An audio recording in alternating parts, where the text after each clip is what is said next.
రేపు అసెంబ్లీ ప్రత్యేక సమావేశం. మన్మోహన్ సింగ్కు శ్రద్ధాంజలి. సంతాప తీర్మానం ప్రవేశపెట్టనున్న ముఖ్యమంత్రి రేవంత్ రెడ్డి. కాలం విసిరిన సవాళ్లకు భారత రాజ్యాంగం ధీటుగా నిలబడిందన్న ప్రధానమంత్రి. భిన్నత్వంలో ఏకత్వానికి కుంభమేళా ప్రతీక అని మన్ కీ బాత్లో కితాబు. తెలుగు సినిమాను అక్కినేని మరో స్థాయికి తీసుకెళ్లారని నరేంద్ర మోదీ ప్రశంస.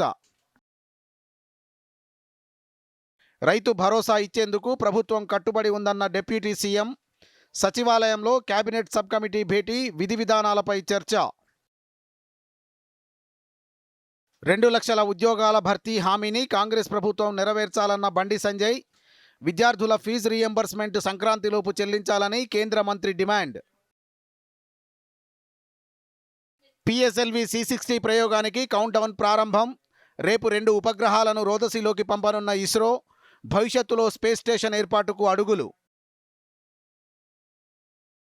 ఆస్ట్రేలియాను కుప్పకూల్చిన బుమ్రా, సిరాజ్.